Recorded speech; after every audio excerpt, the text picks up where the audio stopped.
telepon sana sini, di mana-mana rumah sakitnya penuh. Akhirnya saya dilarikan ke... Aku jadi sedih lagi guys, karena aku inget di mana masa aku ngerawat suamiku di rumah. Waktu itu aku sempat agak kesel gitu, kenapa aku sendiri nggak boleh ketemu dengan suamiku. Ya yang namanya naluri suami ya itu kan saya harusnya ada di situ gitu loh, nolong istri saya, tapi kenapa saya ada di sini gitu. Sampai berapa lama saya bisa bebas dari tempat ini. Hai guys, apa kabar? Semoga teman-teman semua dalam keadaan sehat ya. Ketemu lagi dengan kita di Cerita Kunafa.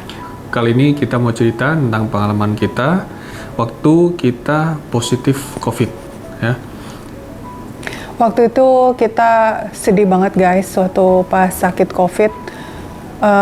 Pertama yang kena COVID tuh suamiku. Ya, waktu saya lagi kerja di lapangan ya. Jadi waktu kerja di lapangan ada satu hari di mana saya harus ngambil vaksin yang pertama ya.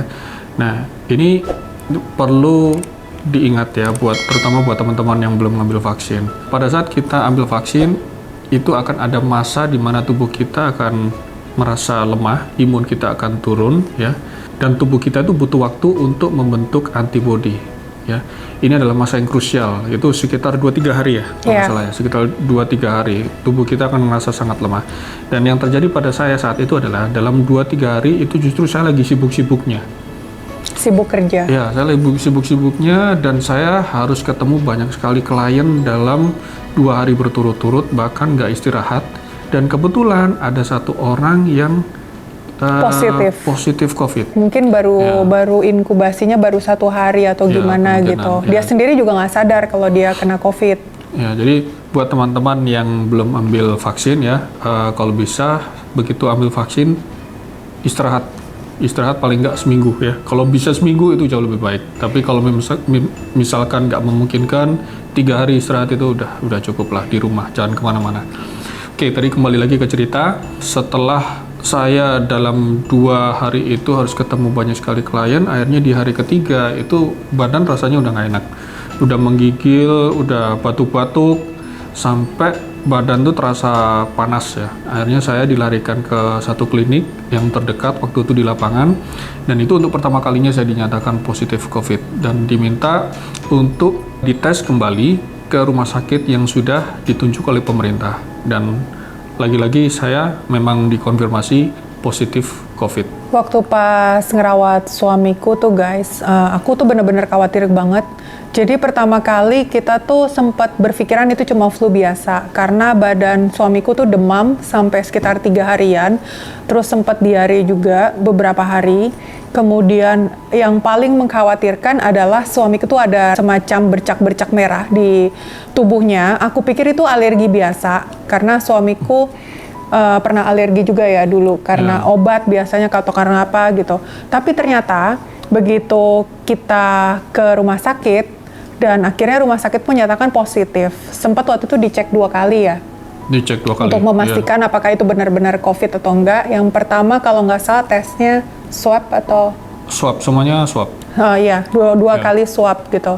Waktu itu kita ke UGD karena rumah sakit lagi pada tutup waktu itu. Kalau nggak salah waktu itu bertepatan dengan hari libur. Dan kondisinya waktu itu suamiku udah lemes banget. Itu pakai kursi roda dari bawaan dari rumah sakit, dan kita benar-benar panik banget. Aku terutama panik banget lihat kondisi suamiku.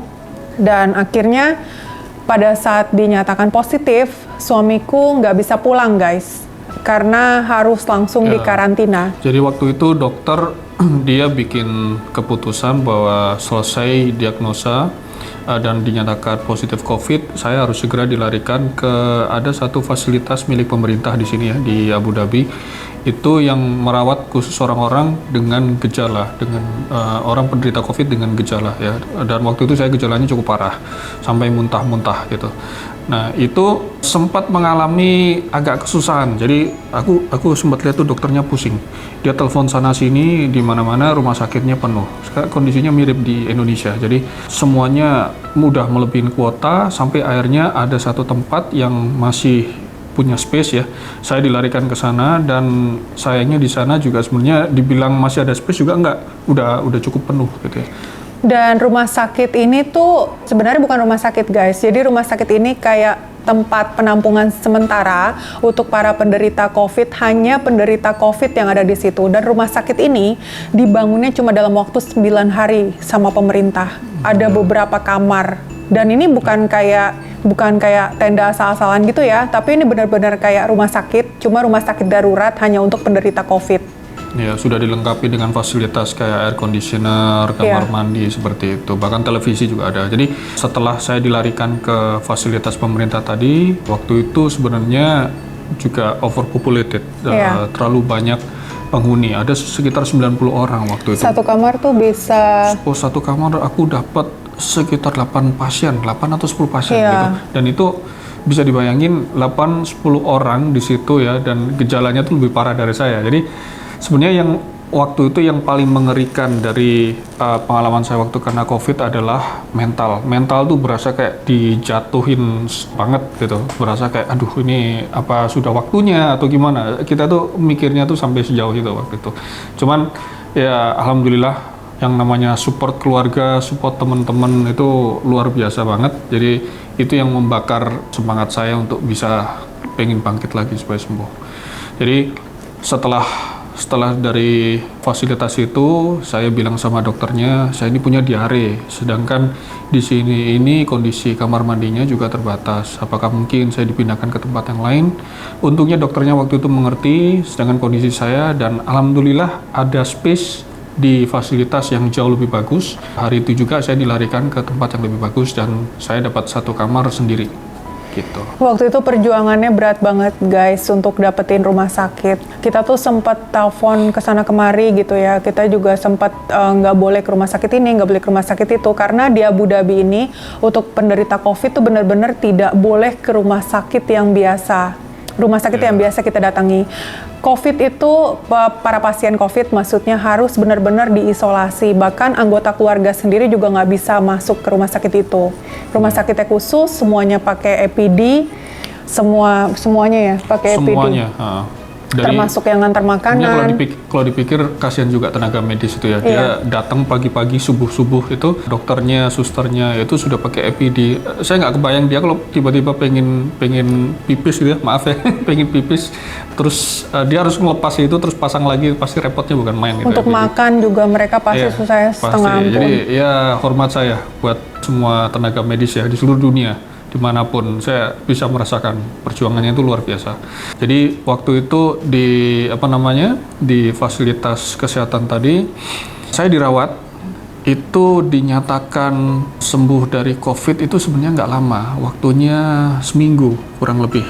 Tapi karena di situ gejalanya lumayan berat, ada komplikasi saya penyakitnya yaitu pneumonia, itu menyebabkan saya harus tetap dirawat di rumah sakit ekstra 1,5 minggu setelah itu. Jadi total tuh 2,5 minggu ya?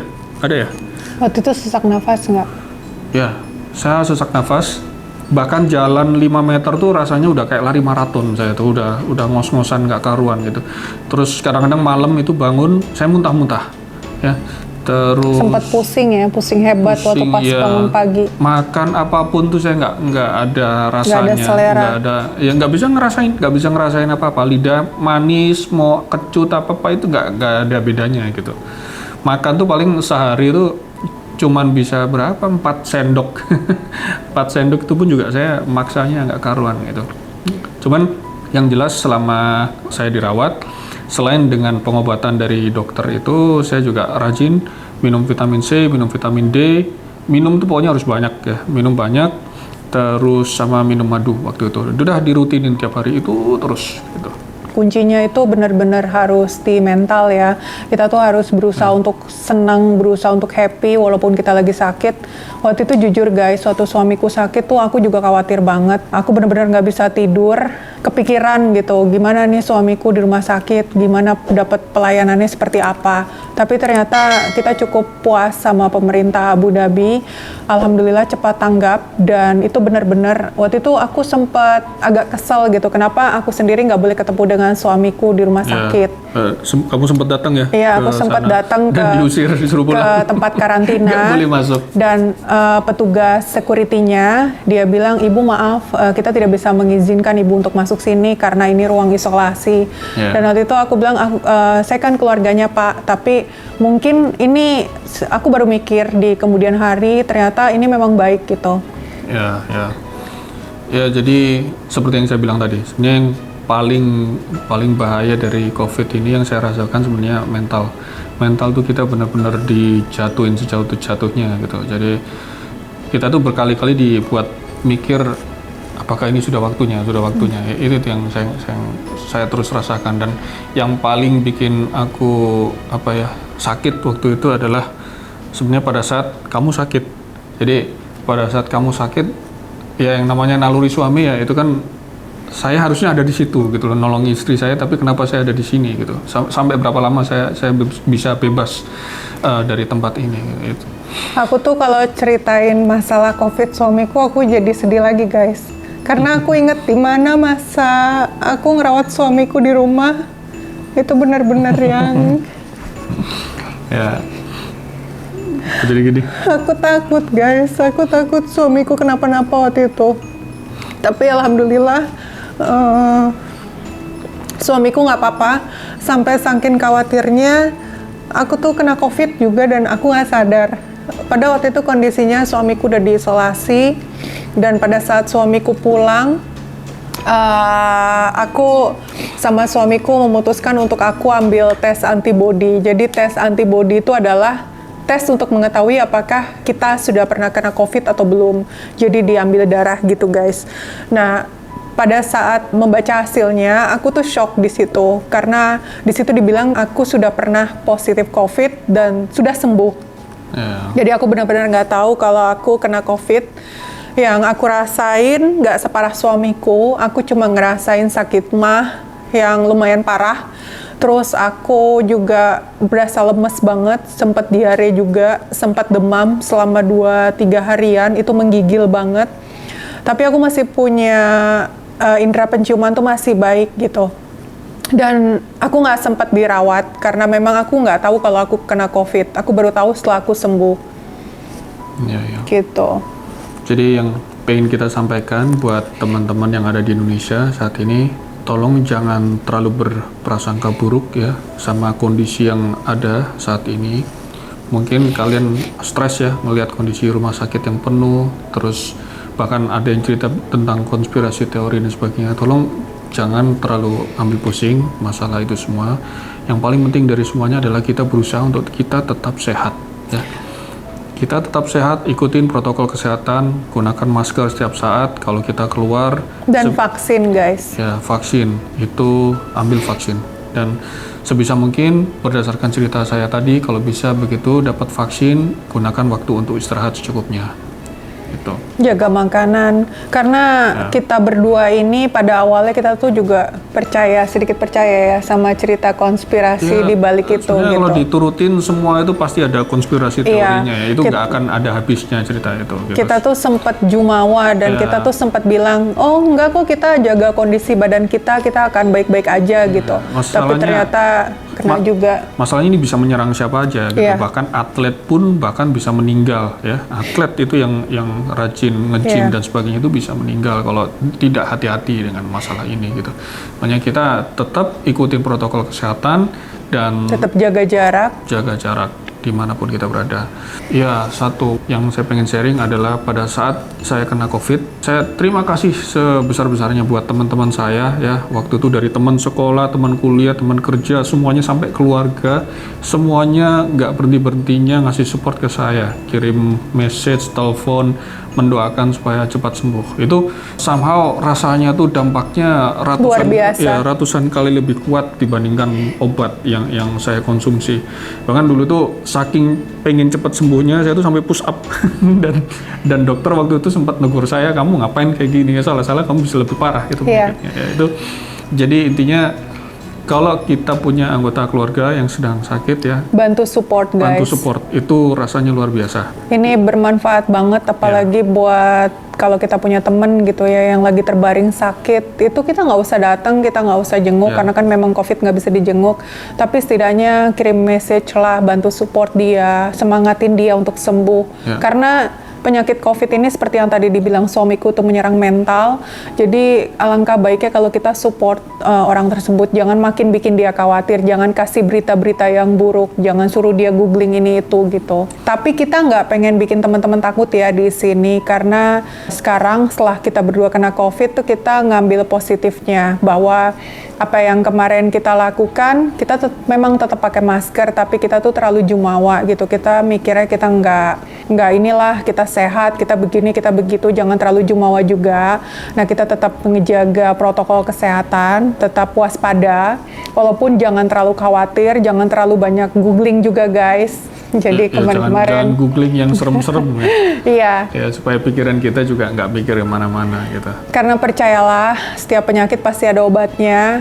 Ya. Dan berusaha untuk tetap ikhtiar dan berdoa. Ya, doa itu jangan sampai putus ya. Iya.